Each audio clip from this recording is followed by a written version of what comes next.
Howdy folks, I'm easygoing Eastern Pine Elephant, eagerly educating esteemed elephants. I'm Amber. And here are more esteemed elephants for us butterflies to go ahead and educate.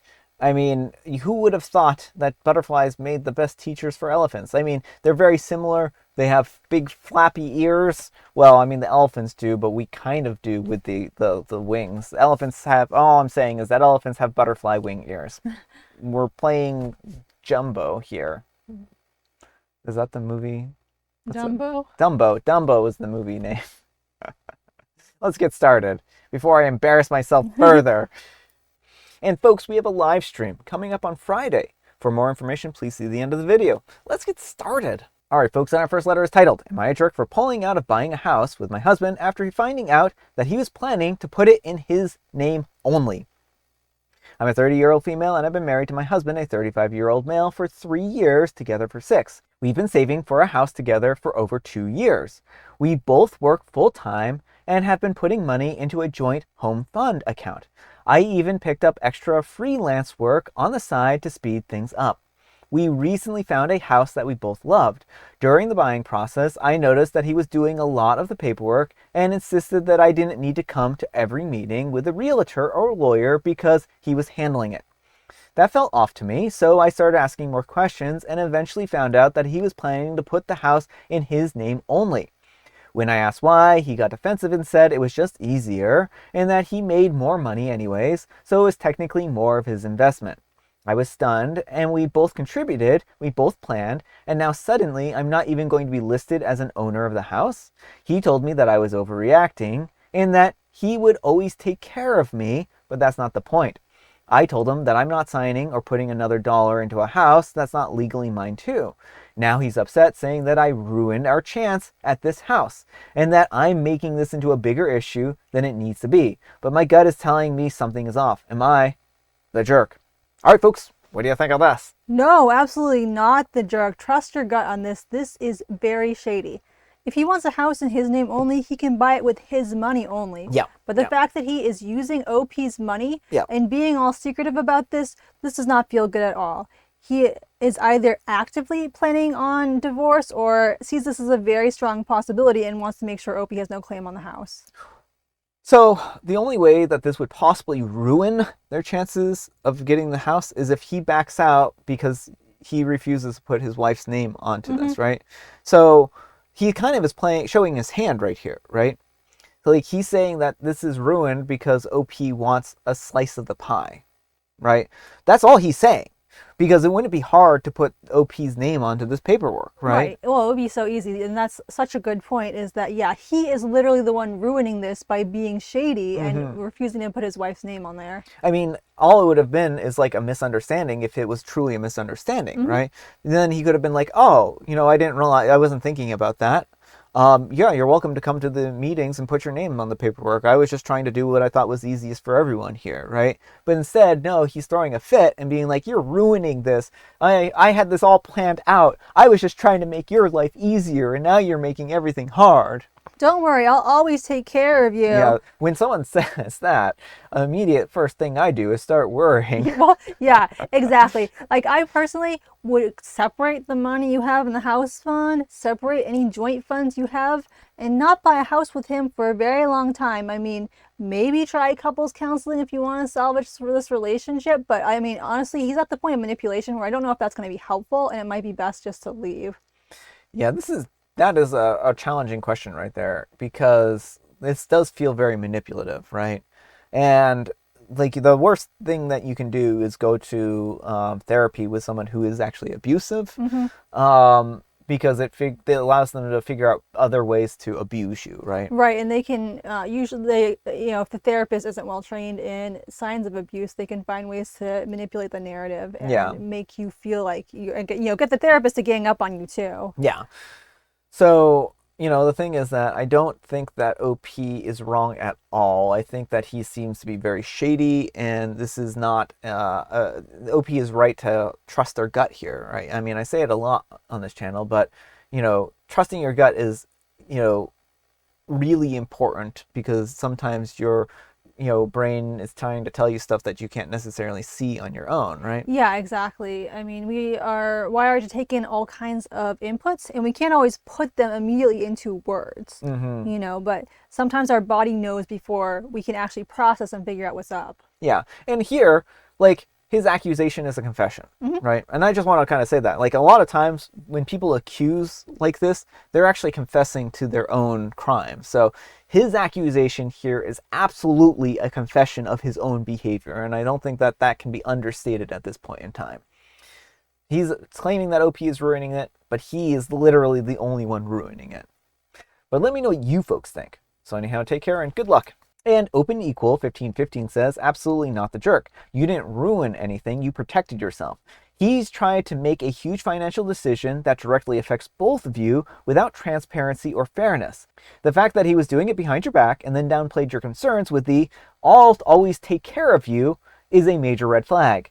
This isn't just about paperwork, it's about trust, respect, and legal security. You're 100% right to pull out until both of you are equally protected. Your instincts are spot on. Well, and that's another thing is like if someone truly does care for you, they won't just dismiss your concerns with "don't worry, I'll always care for you." He's showing right now that he doesn't care about OP and making her feel safe. Yeah. Like, it shouldn't, if he really cared about her, it shouldn't be any trouble to put her name on the paperwork in this case.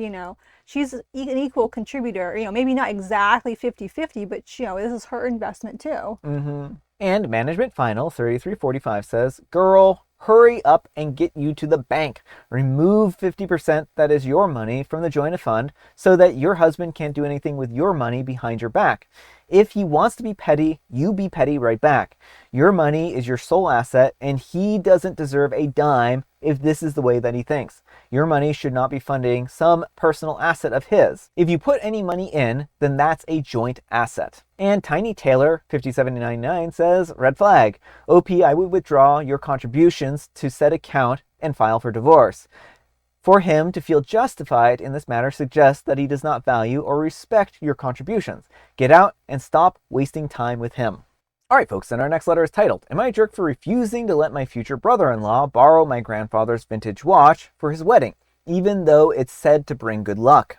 I'm a 30-year-old male and I'm engaged to Sarah, a 29-year-old female, and our wedding is in 10 months. I have my grandfather's vintage watch, which he wore on his own wedding day. It's a family tradition that the firstborn son wears it on his wedding day for good luck. Since my dad passed away when I was young, the watch came to me, and I've always planned to wear it when I get married. My future brother-in-law, Ben, a 28-year-old male, is Sarah's younger brother, and he's getting married in 4 months. He knows about the watch and its significance. Recently, he asked if he could borrow it for his wedding, arguing that since his wedding is first, he should be the one to have the good luck. I told him no, because I want to honor the family tradition and wear it myself. Ben was upset and told Sarah that I was being selfish. Sarah's caught in the middle. She understands my attachment to the watch, but also feels for her brother. Now her parents are saying that I should let Ben wear the watch first, and it's just a watch, and that traditions can be flexible. I really value this tradition and the memory of my grandfather. Am I being unreasonable by refusing to let Ben borrow my watch? All right, folks, what do you think? No, absolutely not the jerk. This is your family tradition. Ben has no claim on this watch, and it seems very sus that everyone in his family is telling you to essentially hand over the watch. I do not trust you to get the watch back in one piece if you lend it to him. I don't know. I'm not getting good vibes about this whole situation. Yeah, I mean, what happens if they claim that it was a wedding gift or something like that, right? That's the route it's going to go. It's going to be, oh, OP gifted this to me. This is mine now. Oh, I sold it already. Yeah, or the whole, I have to give it to my firstborn now because, it's the tradition of the family or something like that, right? Yeah. No, OP isn't obligated to loan out this watch, right? No matter how much this person likes this family tradition, he isn't obligated. He can start his own family tradition. Right, he can get his own watch or own other item that's sentimental and save it for his firstborn. Yeah, he can ask his family to see if there's some sentimental item that they would be willing to part with for the wedding or something like that. There is the something old. Yeah. Right? But that doesn't mean that that anyone who has something old is obligated to loan it to you. Right. And I don't understand why OP's girlfriend or fiance is even torn here. Yeah. I understand that brother-in-law is her brother, but like that is an unreasonable ask. And I would be seriously thinking long and hard about if I want to marry someone who thinks it's perfectly reasonable for her brother to demand your property. Yeah, I mean, that is the difficulty I have here because it seems like Sarah really kind of needs to grow a spine and Mm-hmm. respect OP's wishes. Like, it isn't good that the family is trying to pressure OP into this. And also, what's it going to mean for family peace when the OP doesn't oblige this, right? Right. Well, the in-laws getting involved too. Like, do you really want to marry into a family where people are happy to bully you into things Yeah, when your partner can't stand up for you? yeah, not good, not good signs. So, I mean, I wouldn't say that this is at the point of like OP calling off the wedding, but maybe couples therapy and, Mm-hmm. maybe delaying the wedding Yeah. if there's a lot going on here because it seems like there might be some stuff to work through still before they get married. I don't know. But let me know what you folks think. So, anyhow, take care and good luck. And OK Dealer 4350 says he'll lose it, break it, steal it, insist you gave it to him, etc. The answer should be do not let him get his grubby hands on it. It's not your good luck to share with him. Tell him that it only works with the oldest, since he is the younger son, it will only bring him bad luck. And OP replies, I think that you're right on this one. Thank you. And Sexy Angel says, speaking as someone whose borrowed family member heirloom got stolen at a wedding, not the jerk. Trust your gut on this. No amount of insurance money could replace the emotional value when I had to tell my grandmother what happened. Keep that watch safe. And OP replies, you're absolutely right. Thank you. Yeah, that's the trouble with family heirlooms is like they're just the value goes beyond the monetary value. Right. They're irreplaceable. The memories and traditions that go with them. And sometimes you are in a situation where there are multiple people who have equal claim to it, but this is not one of those situations. Yeah. All right, folks, and our next letter is titled, Am I a Jerk for Getting My Niece the Wrong Phone? So, long story short, my niece is 15 and has an old iPhone SE 3rd edition with a cracked screen and a bad battery life. I had some Apple gift cards left over, so I decided to get her a brand new iPhone 16 256GB pink color. And as soon as she opened it, she says, oh, it's not a Pro, and now is asking me to return it and get her a Pro, which is more expensive. I told her that if she wants another phone, she can return it herself and sell it and pay the difference herself. Both parents are upset with me for not asking her or clearing it with them beforehand. Am I the jerk?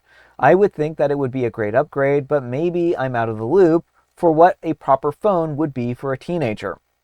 All right, folks, what do you think? No, absolutely not the jerk. And I'd recommend taking back that phone and returning it and not giving her anything if she's that ungrateful. I mean, I'm not up to date on like what the latest iPhone is, but it sounds like it's a new model that would be functional, and that's about all you can ask for. Well, that's it too, right? I mean, these people are just entitled, Mm-hmm. beyond entitled. I think that OP should say, "Oh yeah, okay, I'll do that.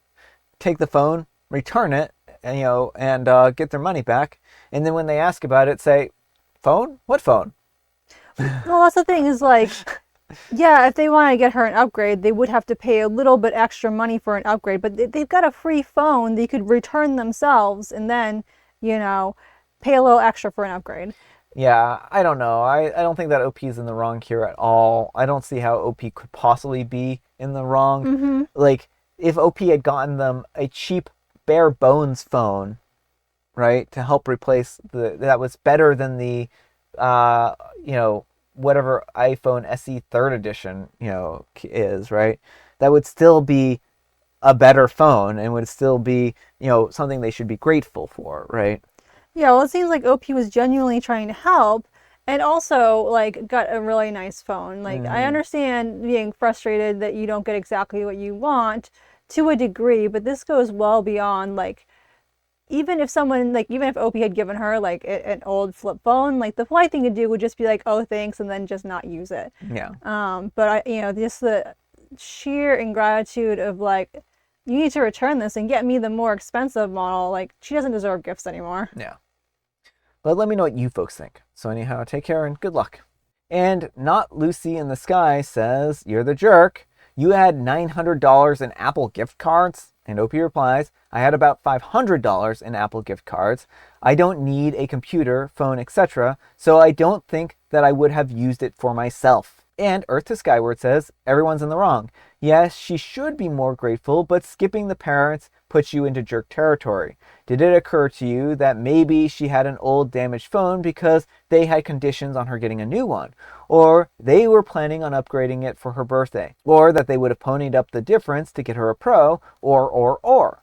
Point is that you got an expensive gift for a kid without discussing it with her parents, creating a situation that they could have known was coming and were trying to avoid. Now it's gone sideways. Work it out with her parents, and next time talk to them first. And Showon says exactly. Also, what was OP's goal? To be seen as the cool aunt/uncle who gives expensive gifts while the parents are the bad cops that don't upgrade her phone? Unless the parents are actually terrible. As a parent, I would have been mad too for getting robbed of the opportunity to gift my child last generation phone that they want when I thought that it was the correct time to give it to them. I still remember the moment that I got my first iPod, the first piece of tech that I asked for and I got. Others were picked by my parents. It was my birthday and we had a nice dinner and they gave it to me. Who's to say that the parents weren't planning something like that? And Earth to Skyward says, since we love to speculate here, I wonder if maybe OP is the rich aunt/uncle flexing their spending power in front of their less well-off sibling. That was one of the possibilities that I thought of at least. I'm solidly middle class, but I can't imagine dropping $1,000 on one of my nibblings on a whim. And OP replies, I wish that I was the rich uncle. Lol. No, I work a regular blue-collar job. I just had a bunch of Apple gift cards from some credit card points, so I decided to treat my only niece. This is definitely a learning experience for me. Thank you for the comments. So what do you think of that chain of comments? I'm not a fan of them. I mean, they're attributing a lot of malice to, like, OP showing off. Like, the entitledness of the niece tells me that she's used to getting what she wants. I couldn't imagine, again, being that age. My first phone was my dad's old track phone. Yeah. Brick of a phone. And it was exactly what I needed, and I was very grateful for it. Kids who don't come from a lot, I mean, not always, but tend to be, at least, you're grateful for what you have. Oh, yeah. The sheer amount of entitlement here, like, that's inexcusable no matter what. Like, it doesn't sound like the parents are poor and we're planning on giving her this. No, she gets things all the time. She gets everything she wants all the time. Yeah, I mean, that could possibly be. What do you think of the whole OP should have talked to the parents first? I mean, it might be a good idea to run it by the parents, but also, like, it's not like she's a little kid. 16 is almost an adult. Yeah. And at that age, I feel like generally, like, yeah, if you want to make sure someone's not already planning on getting a gift, it's good to double check. But I wouldn't say you're in the wrong for not double checking. Yeah, I mean, I'm a little torn on that part because I do think it would be a good idea to check, but also, like, I don't know what the obligation is for OP to check or not. Certainly, like, it would make for less, I guess, situations like this, but I think that OP was genuinely coming from a place of generosity. I don't think they were coming from a place of malice like some of these comments suggest. I honestly think that they just wanted to do their niece a really nice thing. Mm-hmm. And Servant Girl 789 says, not the jerk. Did she even say thank you? And OP replies, eventually yes, but that not being the immediate reaction put me off a bit. Alright folks, it is tea time. Grab your beverages of choice. I've got some tea right here. And Amber, she has a joke. Why should you avoid a dinner date with a vampire? Oh, well, I can tell you why you should avoid a dinner date with a vampire, and it's not for the reason that you would think. It's because they have bat breath, and it's just terrible, because if they want, like, a kind of a hot makeout session afterwards, no, gross. Don't date vampires. Because if you went, it would be a real pain in the neck. Oh, that too. Don't get too cozy with vampires. It's World Dracula Day. Oh. It's also National Paper Airplane Day and Sally Ride Day. Very good, very good. So go find a vampire and turn them into a paper airplane, and then have Sally Ride take them up to the moon. I don't know. Something. And I have Mega Mint. Alright folks, that's all the time we have for today. Thank you so much for watching. Happy Manic Monday, folks. I hope your Monday is off to a great start. Amber, we need some kind of moral advice and or guidance. And please, have it on really expensive property. Don't try and scam your partner out of their share of the house.